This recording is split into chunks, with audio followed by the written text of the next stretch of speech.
Então, primeiramente, uma boa noite para todos que nos acompanham aí, especialmente para os amigos aí do Seeds of Love de Jacksonville. Para mim é uma imensa alegria poder estar com vocês, ainda que à distância, mas unidos pelo pensamento, pelo coração, para juntos refletirmos sobre a doutrina espírita, sobre a mensagem de Jesus em nossas vidas. Que Ele, portanto, abençoe e inspire a cada um de nós e que estejamos de coração aberto, como foi dito, para acolher as sementes, as palavras de vida eterna que nos chegam em profusão toda vez que vamos ao celeiro divino do Evangelho. E o tema sobre o qual nós nos propusemos a refletir nesta noite é um tema que nasce de uma reflexão trazida até nós pelo apóstolo Paulo. Vamos conversar sobre fraqueza e fortaleza. Em outras palavras, como no mundo caminhar por entre as nossas fraquezas, conservando a fortaleza, conservando segurança íntima, trazendo internamente esse equilíbrio, essa harmonia que é tão imprescindível para a nossa atuação no mundo, de maneira bem-sucedida, espiritualmente falando, para que consigamos fazer as transformações que precisamos fazer, realizar o que nos propusemos a realizar quando para cá retornamos, enfim, cumprir o nosso planejamento, a nossa proposta reencarnatória.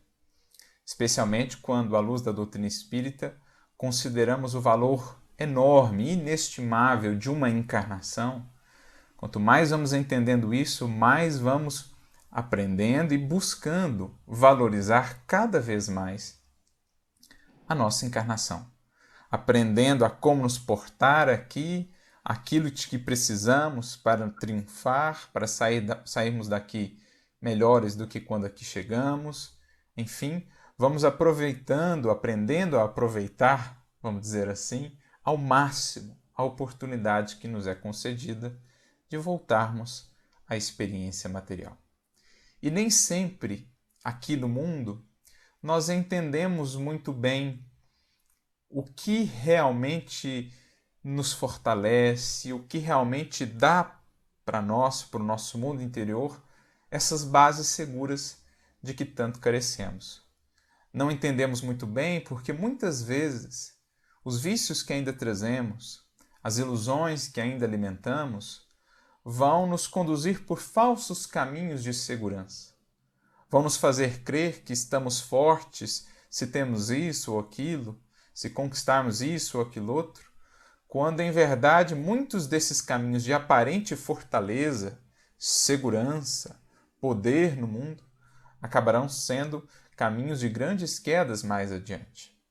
Ao passo que muitas vezes o caminho da real fortaleza será um caminho não tão esperado assim, não tão buscado assim, justamente talvez porque envolva e lidar com as nossas fraquezas. Então é mais ou menos por esse caminho de reflexão que o apóstolo Paulo vai querer nos guiar num trecho da sua carta que nós separamos hoje para ser a base de tudo aquilo que nós vamos conversar. Lembrando que as cartas do apóstolo Paulo, em verdade, refletem a sua própria experiência. Nós vemos em cada carta do apóstolo Paulo um pouco ali do seu coração. Ali no seu verbo, na sua eloquência, na vibração que acompanha aquelas palavras, nós sentimos o próprio apóstolo, a sua vida, as suas lutas, as suas experiências. Por isso que as suas cartas são tão ricas. Emmanuel mesmo nos orienta: lê de Paulo, meditai sobre as suas cartas, porque elas falam de um coração que viveu as culminâncias da experiência com o Evangelho. Um coração com imperfeições, também como nós as temos, certamente já com valores, com virtudes, mas que precisou de um imenso trabalho íntimo para poder chegar ao patamar a que se alçou na condição de apóstolo fiel de Jesus. Por isso são tão ricas as suas cartas, porque elas como que trazem para o campo da prática, da experiência real, o que é a proposta de Jesus. Às vezes nos admiramos com a beleza das palavras do Mestre, com a grandeza dos seus ensinamentos, mas por muitos séculos temos nós mantido essas lições, esses ensinamentos num campo teórico, quase que utópico mesmo, bem distanciado da nossa realidade prática, pragmática da vida. Mas o que nós precisamos fazer, e nesse sentido Paulo é um exemplo grandioso, e é também esse o esforço dos próprios espíritos com o espiritismo, o cristianismo redivivo, o que nós precisamos fazer é trazer tudo isso que até aqui tem morado apenas no plano do nosso ideal ou do sonho, trazer isso para a concretude da nossa vida diária. E essa foi a grande virtude de Paulo. O Evangelho foi, de fato, para ele bússola, farol, alimento, fonte de água, foi tudo o que ele realmente se utilizou ali para poder trilhar a jornada, a mais importante de todas, que não foram as suas viagens apostólicas, mas a jornada com Cristo, portas adentro da sua alma, do seu coração. E por isso, então, ele compartilha conosco em vários momentos orientações que ele mesmo foi recebendo da espiritualidade, pelas vias da inspiração, da sua mediunidade, vai compartilhando experiências pessoais, compartilha até mesmo, e faz questão de fazê-lo, os seus tropeços, as suas quedas, as suas fragilidades, para que deixasse para nós esse legado que criasse conosco um ponto de contato. Não se apresenta ele como o tarefeiro pronto, como o coração que foi magicamente guindado a um plano glorioso por Jesus. Pelo contrário, mostra-nos ele, tanto nas suas cartas, como solicita a Lucas que o faça também em Atos dos Apóstolos, mostra-nos ele a jornada de Saulo a Paulo, para nós espíritas ainda mais enriquecida, tornada ainda mais bela, graças à obra-prima que é Paulo e Estevão. Mas é interessante pensarmos nisso, como que Paulo teve essa preocupação de nos apresentar o processo, para que todos os discípulos da posteridade que somos pudéssemos nos identificar também. Quando ele, por exemplo, diz: o bem que eu quero, esse eu ainda não faço. O mal que eu não quero, esse ainda faço. Mas nem por isso desiste ele. Prossegue, como diz, no bom combate. Ainda que o homem exterior se corrompa dia a dia, o homem interior se renova a cada novo dia. São todas colocações dele que permeiam as suas cartas e que nos alcançam em cheio, porque falam-nos de lutas que nós sabemos estamos travando aqui, se estamos sinceramente dispostos a caminhar com Jesus. Ele nos apresenta a sua humanidade para nos auxiliar na construção da angelitude, que é a meta um dia de todos nós. Por ora, com Jesus, trabalhamos ainda em busca da humanidade real. Mas, com Paulo, a partir do seu testemunho de humanidade, os seus esforços hercúleos, nós vamos aprendendo a incorporar em nós, em nosso modo de ser e de proceder, os traços ou as marcas do Cristo, como ele mesmo diz nos seus textos. Então, por isso que é um estudo tão rico.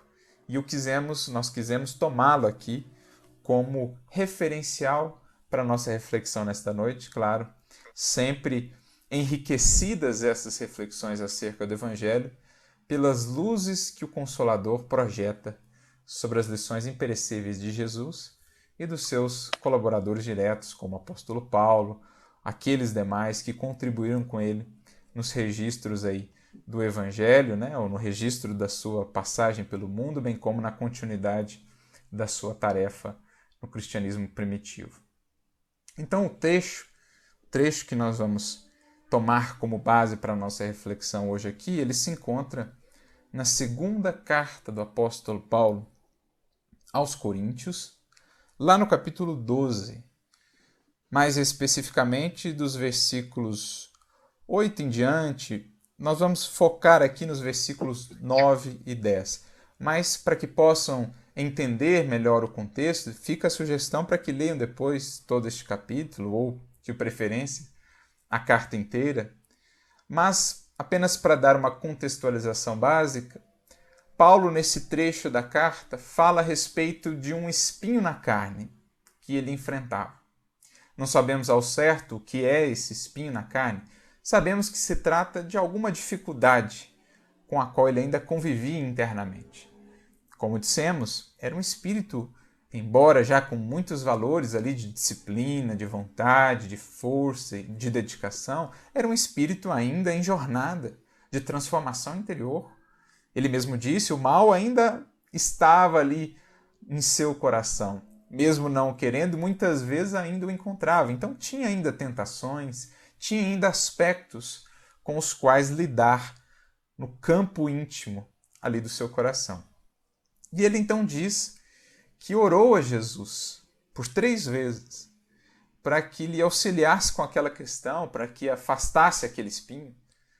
Ou seja, para que lhe apresentasse talvez um caminho de maior facilidade, para que o eximisse de determinadas lutas, para que o favorecesse ali em algum processo íntimo que ele tinha por ajustar. Mas é interessante a resposta, o retorno de Jesus para ele. E aqui começa, né, a nossa reflexão propriamente sobre fraqueza e fortaleza. Jesus responde a ele pelas vias aí da mediunidade, né, da inspiração, sabe? Provavelmente é o meio como Paulo ali estava interagindo com o mestre, como vemos no Paulo Estevão.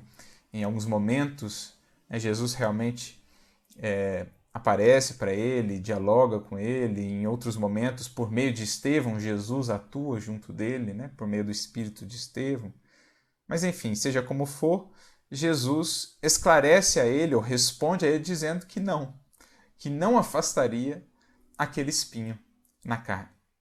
Fosse uma prova, uma dificuldade no campo exterior da vida, fosse algo interno que ele vivia, alguma luta, alguma tentação, Jesus diz que não afastaria aquilo.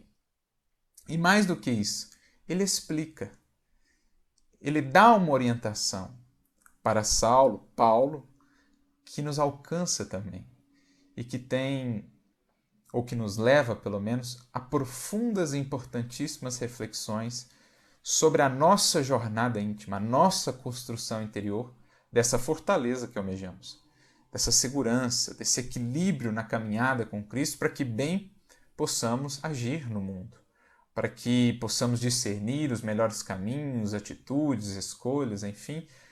Só conseguiremos fazer se tivermos aí bases seguras, bases sólidas. Se estivermos sempre oscilantes, como que sobre areia movediça, estaremos também sempre oscilantes no nosso agir, sempre incertos, com dúvida, angustiados, incapazes de discernir com clareza os caminhos, as escolhas.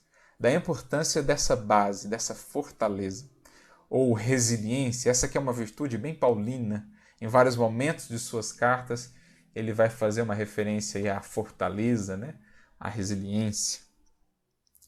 Então, diz assim o apóstolo Paulo no versículo 9 desse capítulo 12 da segunda carta aos Coríntios. E disse-me, Jesus, né, disse a ele, a minha graça te basta, porque o meu poder se aperfeiçoa na fraqueza. Então, olha a resposta de Jesus para Saulo, quando este lhe apresentou em prece as fraquezas, as fragilidades, as lutas com as quais ainda se encontrava ali envolvido. Primeiro, Jesus não propõe, não se dispõe a afastar dele essa experiência, porque é preciso, lembremos sempre, o Mestre, que é para nós da terra o supremo representante de nosso Pai, interessa-se sempre, acima de tudo, pela nossa felicidade real, pelo nosso progresso real. Não aquele medido pelos padrões ilusórios do mundo, não aquele que faz brilhar os olhos, aquele que encanta os sentidos aqui na matéria. Esse pode ser um progresso completamente falso. Fala-se aqui de progresso real, que gera felicidade verdadeira. E esse progresso só é o progresso do espírito. Por isso, os quadros do mundo muitas vezes enganam. Quantas vezes o progresso do mundo, o brilho, a ostentação, a grandeza e o poder não esconderão tremendas, clamorosas quedas morais. Um exemplo do tempo aqui de Saulo, de Paulo. César. César, no mundo, era o ápice do sucesso, do poder, da influência, do prestígio, de tudo que possamos conceber que alcance os sentidos, né, que atice as paixões humanas. No entanto, quando pensamos em Nero, por exemplo, quão grande não foi a queda moral desse espírito, que, seduzido por essas ilusões, realmente julgou-se Deus, Senhor do mundo, quando, com a morte, teve de descer às sombras dos reajustes perante a própria consciência, das dores, as lamentações, os arrependimentos tardios. Por outro lado, quantas vezes o aparente insucesso no mundo, o anonimato, o esquecimento, o menosprezo no mundo, não escondem um progresso tremendo para o espírito. Enorme, grandes aquisições de felicidade, de paz, de harmonia interior que o espírito opera dentro de si mesmo, ainda que não secundado, envolvido pela casca do progresso no mundo. Então não podemos medir a nossa análise por esses padrões. O mundo engana, os sentidos enganam. Jesus está preocupado com o nosso progresso em espírito. E como é um espírito puro, que traz consigo bilhões de anos de experiência, sabe do valor das dores, dos desafios, das lutas para o nosso progredir, para a depuração do nosso espírito. É no cadinho das dores que vamos aos poucos alijando do nosso sentimento tudo aquilo que é paixão, interesse pessoal, egoísmo, apego à matéria, ilusões. Tudo vai sendo fundido ali no cadinho das provas, das lutas. É por isso que voltamos ao mundo. É uma espécie de crisol, comparam os espíritos e Kardec no Livro dos Espíritos, a encarnação. Uma espécie de crisol, é um lagar, onde somos ali como as uvas, né, pisados, para que a quintessência, o licor ali possa se desprender da matéria, se tornando cada vez mais puro espírito, até o dia em que alcançaremos o patamar de espíritos puros, não mais necessitados da encarnação, porque já plenamente depurados e, por consequência, perfeitamente felizes. Porque aprendemos com a doutrina espírita que a felicidade é o resultado intrínseco do progresso espiritual do ser. Quanto mais ele progride, mais a sua felicidade é real, é perene, é efetiva. Não estamos a falar dessa felicidade, mais uma vez, como o progresso tantas vezes ilusório no mundo. A euforia dos sentidos, a euforia que os prazeres, que os poderes, que os aplausos no mundo muitas vezes causam. Não é essa a felicidade real. Felicidade real é somente aquela que carregamos conosco. Se perdermos tudo o que temos por fora, inclusive o corpo, que felicidade teremos? Essa é a nossa felicidade real, porque guardada no escrínio do nosso coração, guardada no espírito que somos, portanto, que nos acompanhe essa felicidade onde quer que estejamos. Então é por isso que Jesus, muitas vezes, ante as nossas rogativas, responderá com esses nãos. Porque ele sabe que um sim agora, ou seja, facilitar uma coisa aqui, atender um capricho ali ou um desejo ali, poderá ser muito mais danoso a longo prazo para nós outros do que um não, do que a manutenção de uma luta, de uma prova, de uma experiência. Jesus sabe o valor, muitas vezes, das lágrimas, não aquelas da revolta, mas as lágrimas vertidas na luta intensa contra as tentações, contra os vícios, pela melhoria de nós mesmos. Por isso, muitas vezes, o Mestre responde com um não, porque visa nosso progresso real. porque vislumbra para nós horizontes muito mais vastos do que os estreitos limites que a nossa visão material pode alcançar, que os nossos interesses aqui no mundo buscam. Jesus quer nos projetar, estimula-nos a avançar para a vida abundante, a que todos estamos destinados. Então, foi essa a resposta que ele deu ao apóstolo Paulo. Não, que não afastaria, e acrescenta dizendo que a minha graça te basta, porque o meu poder se aperfeiçoa na fraqueza. O que ele quer dizer com isso? A minha graça te basta. Em outras palavras, trocando em miúdos, é como se ele dissesse assim: nunca te faltará o recurso, o amparo, a inspiração necessária para superar seja qual luta for no mundo. Porque a misericórdia do alto é tal que não nos permite carregar fardos mais pesados que os nossos ombros possam suportar. Ela ajusta a misericórdia, os fardos, as provas, as experiências às nossas necessidades e possibilidades. Claro que, muitas vezes, serão fardos dificílimos, mas há a possibilidade de vencer, e é para isso que eles trabalham nos auxiliando, dizendo como a nos consolar e a nos estimular. A graça do alto, ou seja, o amparo, o amor incondicional do alto, nunca há de faltar para espírito nenhum na terra. Acontece que cada um de nós tem aí o seu livre-arbítrio. Então, muitas vezes contando, ou sempre contando com esse auxílio, muitas vezes somos nós o que menosprezamos esse auxílio e agimos em sentido oposto àquilo que é a proposta do mais alto ou da lei divina em nossa própria consciência. Somos nós quem nos desajudamos e criamos, então, barreiras, obstáculos para o auxílio do mais alto. Por isso, Kardec sintetiza na sua frase muito conhecida e muito bela: ajuda-te que o céu te ajudará.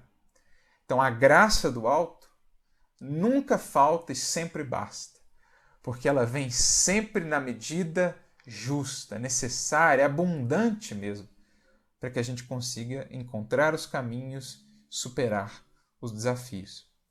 Mas ele diz mais, não somente que a graça dele basta, mas também que o seu poder se aperfeiçoa na fraqueza. Olha que interessante essa construção. Poder e fraqueza numa mesma frase. Parece algo até antagônico, contraditório, afinal de contas, poder está associado com força, com fortaleza, não com fraqueza. Mas aqui está a chave da questão. A beleza do ensinamento de Jesus para Paulo, de Paulo para nós outros. O Mestre está a nos dizer que a real força do Espírito nasce não dos aspectos exteriores que ele julgue são os que lhe farão forte. Por exemplo, um cargo, um nome de prestígio, fortuna, beleza, recursos monetários, seja o que for. Muitas vezes no mundo a criatura pensa que é isso que de fato a faz forte. Busca estabelecer o seu equilíbrio, a sua segurança sobre esses pilares. Mas Jesus está desconstruindo isso, dizendo-nos que a real força, a força que o Cristo expressou em vida, e alguém duvida que ele é o Espírito ou o ser mais forte, mais poderoso que já passou pela Terra, mas da força real, do poder real, aquele que diz respeito ao Espírito, ele se aperfeiçoa na fraqueza. O que ele quer dizer com isso? Senão que o poder real, que é a força em nós e não ao redor de nós, não a força gerada por aquilo que ostentamos transitoriamente no mundo, mas aquela gerada por aquilo que possuímos nos quadros internos do espírito que somos, do nosso coração, essa força real, ela se desenvolve, ela se aperfeiçoa na medida em que aprendemos a lidar com as nossas fraquezas, com as nossas fragilidades. Na medida em que as reconhecemos, em que as assumimos, em que nos portamos perante elas com humildade, mas ao mesmo tempo com coragem, com força de vontade, para modificá-las, para superar aquelas fragilidades. Porque o orgulho geralmente vai querer fazer o oposto, nos leva a fazer o oposto. Vai querer ele que abafemos a todo custo as nossas fragilidades e investamos tudo que é possível nessa força por fora. Nos poderes do mundo, nas fortunas do mundo, nas influências, nos cargos, nos títulos. O orgulho faz-nos construir a nossa fortaleza em bases falsas, porque sobre os pilares frágeis do mundo, sobre a areia movediça e sempre tão transitória e efêmera do mundo. O orgulho quer fazer com que abafemos, não olhemos as nossas fragilidades, nem consideremos que as temos, para então dizer que somos fortes. Ao passo que Jesus aqui nos ensina, como ensinou a Paulo, que a verdadeira força nasce da humildade de reconhecer as fraquezas, de aprender a lidar com elas, de aprender a lidar com as fragilidades, os desafios a que as circunstâncias exteriores nos impelem, porque ali mais propriamente é que desenvolvemos a tenacidade do Espírito, a força real do Espírito. Por isso eu me recordo aqui de uma passagem do livro Boa Nova, capítulo 11, em que Humberto de Campos traz para nós os bastidores do Sermão do Monte. Quando Levi recebe a visita ali de alguns indivíduos que buscavam Jesus, esperançosos que estavam, por partilhar das alegrias daquele reino, queriam ser úteis ao Evangelho, mas tinham lá suas fraquezas, as suas limitações. Um tinha vícios morais, o outro tinha enfermidades, deficiências físicas, enfim, cada um tinha ali as suas fraquezas, entre aspas. E Levi, ainda muito preso a essa visão ilusória do mundo, não os considerava assim dignos ou tão importantes para o Evangelho. Afinal de contas, era mais importante investir nos que tinham poder, nos que tinham influência, seriam mais úteis à causa do Evangelho. E então os dispensa, deixando-os em profunda tristeza. Quando Jesus retorna, ele fala do ocorrido ao mestre, meio que orgulhoso, como ainda julgar que tivesse acertado, e é então que Jesus começa a desconstruir aquela sua visão e prepará-lo para o que haveria de dizer ali mais adiante, no Sermão do Monte, quando exaltaria não os poderosos do mundo, mas aqueles aparentemente frágeis, mas que na sua fragilidade descobriam a verdadeira fortaleza, desenvolviam a verdadeira grandeza. Por isso ele diz para Levi em determinado momento que era preciso investir nos vencidos do mundo, porque esses já romperam mais propriamente as ilusões, os antigos cativeiros à matéria, às paixões, já são um solo mais trabalhado pelo arado da vida que os rasgou, mais fecundado pelas lágrimas, solo esse, portanto, mais propício para receber e fazer germinar, desenvolver as sementes do Evangelho. Seria, portanto, neste solo fecundo onde o Evangelho mais se desenvolveria, não sobre os fortes no mundo, mas sobre os frágeis, sobre os aparentes vencidos, porque eles eram fortes em seu mundo. Quantos fortes do mundo são extremamente frágeis quando perdem tudo aquilo que lhes dava a aparente fortaleza. Quantos frágeis no mundo são extremamente fortes, porque mesmo desprovidos de tudo, ainda encontram, ainda têm firme essa segurança, essa firmeza. Então seriam essas as bases divinas do Evangelho, diz Jesus. Por isso ele traça todas aquelas considerações no Sermão do Monte. E é mais ou menos a mesma coisa que está sendo dito aqui para Paulo. O meu poder se aperfeiçoa na fraqueza. Por isso o alto não nos exime das lutas, das dificuldades, pois são elas que nos fazem ver o quão somos frágeis ainda, especialmente aqui na experiência material, e são elas que nos estimulam, portanto, a desenvolver a real fortaleza, não aquela que será baseada no que está fora de nós e que nos pode ser tomado, mas aquela que encontra bases na humildade, na coragem, na fé, na confiança. É aí, nessas condições, que realmente nos aperfeiçoamos em Cristo. Que realmente vamos vencendo com Cristo. Não vencer no mundo, como ele disse, mas vencer o mundo, foi a proposta de Jesus. vencer o mundo em nós, o antigo mundo, com os antigos paradigmas, antigos valores, para fazermos um novo mundo, uma nova criatura à luz do Evangelho. Vencer o mundo em suas tentações, arrastamentos, ilusões, para nos sobrepormos a esse mundo com um modo de vida que transforma esse mundo ao nosso redor. Porque esse é o papel do discípulo. Sendo ele novo mundo em si mesmo, traduzir e irradiar essa transformação para o mundo ao seu redor. Não se deixar moldar pelo mundo, mas a ele moldar. Esses são os fortes de fato. Não os que apenas ostentam essa fortaleza baseada fora de si mesmos. Então, aqui a gente começa a perceber, né, a beleza do que Jesus está dizendo para Paulo.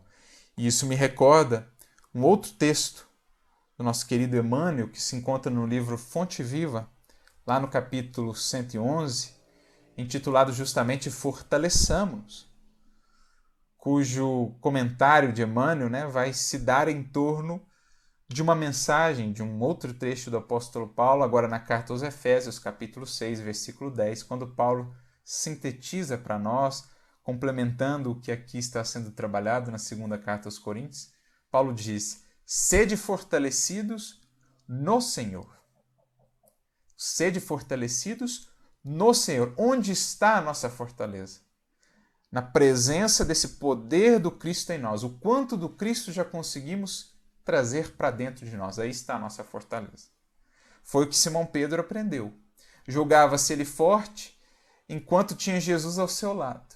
Quando o mestre lhe foi tomado, porque preso, Simão percebeu o quão frágil ele ainda era, porque repousava em outras bases, não em bases internas. Jesus estava até ali ao seu lado, mas não dentro dele. E é então que Pedro se torna aquela rocha de firmeza do cristianismo nascente, porque a partir dali, da sua negação, começa ele a construir esse poder que se aperfeiçoava na fraqueza, reconhecendo as suas fragilidades, tendo a humildade, a coragem de lidar com elas, mas não desistindo do esforço dia a dia por se fazer melhor. Então esse é o processo, e é o que Paulo está dizendo: sede fortalecidos no Senhor. E aí Emmanuel comenta: há muita gente que se julga forte nos recursos financeiros que surgem e fogem, na posse de terras que se transferem de dono, na beleza física que brilha e passa, nos parentes importantes que se transformam, na cultura da inteligência que muitas vezes se engana, na popularidade que conduz à desilusão, no poder político que o tempo desfaz, no oásis de felicidade exclusivista que a tempestade destrói. Então veja quantos paradigmas aqui, quantos padrões não são ainda hoje os mais buscados pelas criaturas. Como se isso lhes fosse dar segurança, como se isso lhes fosse permitir realmente uma vida tranquila, serena, quando em verdade sabemos com Cristo que vida serena e tranquila só se dá sobre os alicerces do dever bem cumprido, ainda que a luta nos envolva cada vez mais intensa. Vida tranquila, vida serena realmente só se dá em termos de paz de consciência, pelo dever bem cumprido. Esses, propriamente, são os fortes. Isso é mais ou menos o que o próprio Paulo viveu. Por isso, ele compartilha aqui conosco uma experiência sua mesmo. Ele, por muito tempo, julgou que o poder era realmente o bem a ser buscado. Ainda que aparentemente ele estivesse buscando servir a Deus, no fundo ainda servia ao seu orgulho, porque buscava poder, mais poder, cargo, influência, prestígio, para poder curvar os joelhos de gregos e romanos à lei de Moisés. Julgava estar servindo a Deus quando ainda servia a si mesmo, ao seu orgulho. Julgava que esse era o caminho para a expansão da lei divina nos corações e nas consciências, quando esse caminho de imposição, na verdade, apenas criou distanciamento, apenas criou mais resistência ao acolhimento da lei divina. quando encontra o Cristo e entende a real proposta de poder, de fortaleza com Jesus, entende o valor do servir, entende o valor da luta, despoja-se de tudo aquilo que antes era fonte aparente do seu poder, para encontrar então com Jesus o verdadeiro poder nascendo em seu coração, pela sua capacidade de amar, pela sua capacidade de servir, de se doar. E é então que a mensagem ganhou o mundo, é então que ele pôde conquistar inúmeros corações para a causa do bem, para a causa divina. Emmanuel tem um outro texto no livro Bênção de Paz, capítulo 18, em que ele fala dessas duas expressões, a força e o amor. A força que se impõe de fora para dentro domina apenas coisas e corpos e precisa sempre de mais força para seguir operando. Ou seja, não há autoridade real se ela precisa ser sempre imposta. Há uma aparente autoridade, há um domínio dos corpos, mas não a conquista dos corações e das consciências. Ao passo que o amor, no reino da alma, conquista por dentro. E só ele estabelece o verdadeiro apoio, o verdadeiro equilíbrio à governança. Porque ele opera de dentro para fora. A força, acrescenta Emmanuel nesse texto, tiraniza. O amor conquista. O amor, de fato, atrai, conquista. E aí ele sintetiza, concluindo: quanto mais baixo estamos nas esferas da natureza, mais se mostra o bem da força. Quanto mais subimos nos planos do espírito, mais se realça a força do bem. Então olha que interessante a abordagem de Emmanuel. Quanto mais baixo estamos nos círculos evolutivos, quanto menos evoluídos os seres e as sociedades, mais impera o bem da força, ou seja, a força tida como bem maior, a força tida como valor maior, a imposição, a coerção. Mas quanto mais se sobe nos círculos da evolução, mais se realça a força do bem. Agora o bem é a grande força, é o grande valor, é a grande meta. E por isso ele tem tanto poder, porque atua de dentro para fora conquistando, não mais se impondo.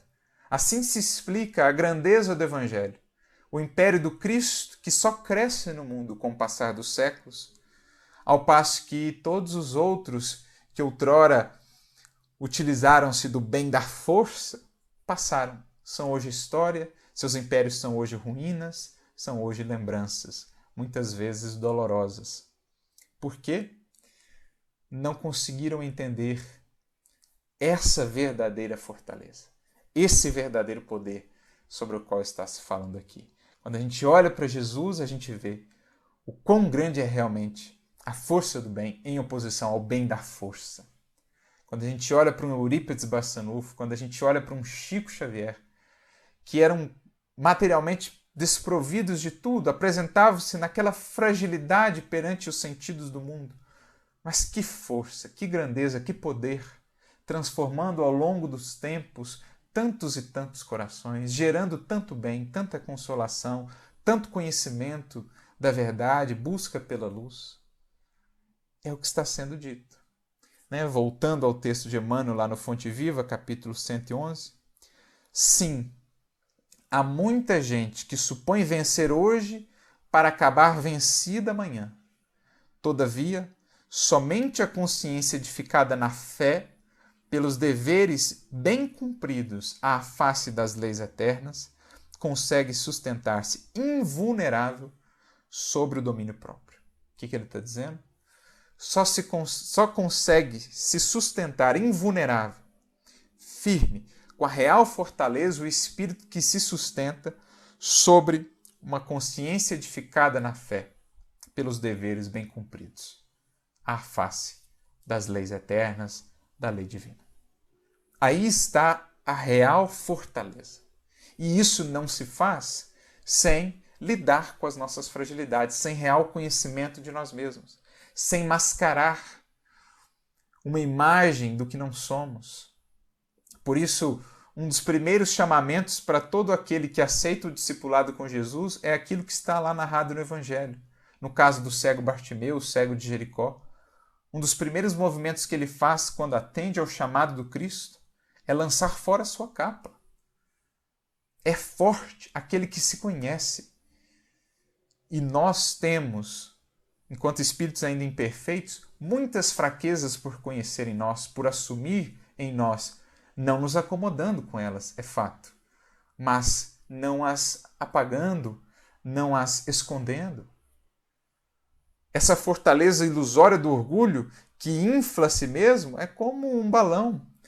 Mais cedo ou mais tarde, um pequeno alfinete faz com que tudo aquilo murche, com que tudo aquilo caia na realidade. Ao passo que a fortaleza construída nessa aparente fragilidade do mundo, na ausência de recursos, em meio a muitas lutas, mas aquela centrada, né, fixada sobre essa base da consciência edificada, essa vem as tempestades mais intensas e o indivíduo permanece resiliente, confiante, esperançoso. Não há fortaleza sem conhecimento de si mesmo, não há conhecimento de si mesmo sem encontro com as nossas fragilidades, sem lidar com elas, olhar para elas e trabalhá-las. E as dores e as dificuldades do mundo têm esse papel primordial. São elas que fazem realçar com mais clareza para nós o que são ainda os pontos frágeis do nosso ser, do nosso psiquismo. Por isso, Emmanuel conclui aqui na mensagem: somente quem sabe sacrificar-se por amor encontra a incorruptível segurança. Olha que bonito. Não é aquele que acumula que é o mais seguro, o mais forte, o mais poderoso, mas é aquele que doa, é aquele que se dá, é aquele que semeia. Esse é quem encontra a incorruptível segurança. Fortaleçamos-nos, pois, no Senhor e sigamos de alma erguida para a frente, na execução da tarefa que o Divino Mestre nos confiou. Olha o que ele diz, de alma erguida. Porque o fato de encontrarmos essas fragilidades não deve ser motivo para nos acabrunharmos, para ficarmos aí de fronte abaixada. Não, ergamos a nossa fronte, sigamos com confiança. Que a humildade seja essa proteção para que não caiamos na armadilha do orgulho, que quando identifica ali uma fraqueza, logo quer nos projetar no desânimo total. Não, ergamos-nos. Graças a Deus já somos o que somos, nos dirá também o apóstolo Paulo em outro momento nas suas cartas. Né? Se não me engano, na primeira carta aos Coríntios, capítulo 15, versículo 10. E é o que está dito aqui um pouquinho mais adiante, voltando ao trecho lá de 2 Coríntios, Paulo acrescenta, depois dessa orientação de Jesus: de boa vontade, pois, me gloriarei nas minhas fraquezas, para que em mim habite o poder do Cristo. Quando a gente vai no verbo grego, que é traduzido aqui gloriarei, a ideia mais literal do verbo é no seguinte sentido: seguirei de cabeça erguida, né? Seguirei de fronte erguida para o alto, de olhos voltados para a frente. É isso que ele quer dizer, de muito boa vontade me gloriarei nas minhas fraquezas, ou seja, reconhecidas as fraquezas, ainda assim seguirei firme adiante. Pois graças a Deus já tive a humildade de reconhecê-las, graças a Deus já estou trabalhando por mudá-las. Pior seria se ainda estivesse buscando ocultá-las. Seriam menos passos dados ainda. Mas o fato de já as reconhecermos deve ser para nós motivo de erguermos a cabeça. Graças a Deus já somos o que somos, diz Paulo. Porque somos agora a melhor versão de nós mesmos e conscientes do que precisamos fazer para melhorar. Então, é a melhor condição possível para nós em cada etapa da caminhada. Então, olha como muda, né? Como ele mesmo, Paulo, passou por esse processo de modificação de entendimento. Antes, acreditando que o seu poder, o poder da causa da lei divina, o poder da lei de Moisés, o poder, né, daquilo que ele fazia, do seu trabalho, estaria ali em conquistar mais influência junto aos poderosos de então, em dobrar outras consciências ao seu modo de pensar. Tudo isso cai por terra. Quando ele cai daquela montaria em Damasco, na verdade ele está caindo dessas bases ilusórias. É como se ruísse tudo aquilo que ele havia edificado até então. O seu edifício de ilusões ali ruía, para que ele pudesse começar agora em novas bases, mas agora em bases seguras, em bases perenes, porque as bases do Cristo. Passava ele a construir dali por diante o edifício real da sua fortaleza. Ele não contaria mais agora com o prestígio no mundo, com o apoio da família, com a influência de amigos poderosos, enfim, com uma série de outros elementos. Mas ele contaria agora internamente com a força em si mesmo, a força do bem, a força da humildade, a força do amor. As únicas forças reais que operam a transformação do mundo, das consciências das criaturas. Por isso, mais adiante, no versículo 10, ele prossegue dizendo: por isso sinto prazer nas fraquezas, nas injúrias, nas necessidades, nas perseguições, nas angústias por amor de Cristo. Então, quando se tem o amor de Cristo a nos secundar, a ser para nós essa bússola, esse sol moral a iluminar-nos os caminhos, quando se tem tamanha fonte de energia, de clareza e de inspiração a iluminar a nossa jornada, tudo mais é pequeno. Tudo mais é ressignificado e torna-se bênção na busca por esse amor, no serviço a esse amor. Então, por isso ele diz, que se sentia prazer, ou seja, se gloriava, se alegrava, num certo sentido até, com as lutas, com as fraquezas, com as necessidades, porque ele sabia que era nesse contexto, nessas circunstâncias, onde ele era chamado mais intensamente a conviver com seus pontos frágeis, identificá-los para transformá-los. É ali que o Cristo estava crescendo nele. É ali que o poder do Cristo, a real fonte da nossa fortaleza, estava se aperfeiçoando nele. E foi isso que o fez assim tão resiliente. Quando olhamos para a vida de Paulo, ficamos a nos perguntar: que força é essa? De onde vem essa força? E está aqui a explicação. Ou, como ele mesmo disse, tudo posso naquele que me fortalece. Como ele estava assim tão junto do Cristo, ou o trouxe para tão junto de si, para dentro de si, nessas bases que construiu, tinha tamanha força. Embora, aos olhos dos que vinham por fora, apresentasse tantas vezes fragilidade, fraqueza. Olhando para seu corpo, por exemplo, quando ele entra em Atenas, muitos identificaram ali apenas um mendigo. Tal era a debilidade do seu corpo, as cicatrizes, o resultado da inclemência das caminhadas, das jornadas. Quando se olhava para ele preso lá em Cesareia, quando se olhava para ele sendo martirizado ali na Ásia ou em outras regiões, se acreditava ver ali uma expressão de fraqueza, de fragilidade. Não tinha o apoio dos poderosos do mundo, das fortunas, enfim. Mas aquele homem nunca desistia, nunca seguia. E os frutos logo se fizeram ver. Quantos frutos na seara do Evangelho, quantos corações transformados. O mesmo poderia se dizer de um Chico Xavier. Olhado por fora, aquele corpo frágil, aquela mansuetude, aquela aparente fragilidade, mas que firmeza, que fortaleza, diante de tantos sacrifícios, renúncias, ataques, calúnias e tudo mais. Que legado luminoso, que legado precioso. Quando a gente passa em um Uberaba, em um Pedro Leopoldo, quando a gente pensa no espiritismo no Brasil e mesmo no mundo, quanto não se deve ao trabalho daquela aparente fraqueza onde morava a fortaleza do Cristo. Então é isso que ele está dizendo, e por isso ele conclui ainda neste versículo 10. Porque quando estou fraco, então sou forte. A conclusão aparentemente contraditória, segundo os nossos padrões do mundo. Quando estou fraco, então sou forte? É, justamente aí. Quando perdemos essas ilusões do mundo, de força, de poder no mundo, de aparências exteriores, de bases frágeis, fora de nós, para encontrar na convivência com a nossa fraqueza, em meio às lutas que nos fazem ver a fragilidade da existência aqui no mundo, é aí então que nós vamos encontrando a real força da vida.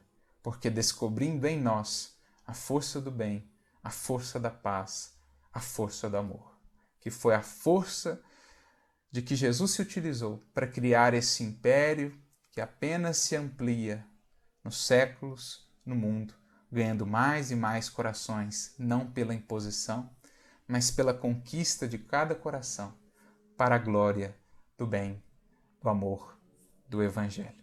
Que saibamos nos inspirar nesses exemplos e construir em nós essa fortaleza, não fugindo de lidar com a nossa fraqueza, porque então, com o Mestre, estaremos deixando de uma vez por todas o culto ao bem da força para abraçarmos a força do bem como a mais poderosa de todo o universo, porque é a força mesmo de nosso Pai. Que Jesus nos abençoe a todos, que sigamos com Jesus e com Paulo cada vez mais fortalecidos no Senhor, inspirando outros corações a encontrarem essas bases também para a edificação de uma felicidade real, perene e verdadeira. Muita paz a todos, que Jesus nos abençoe sempre.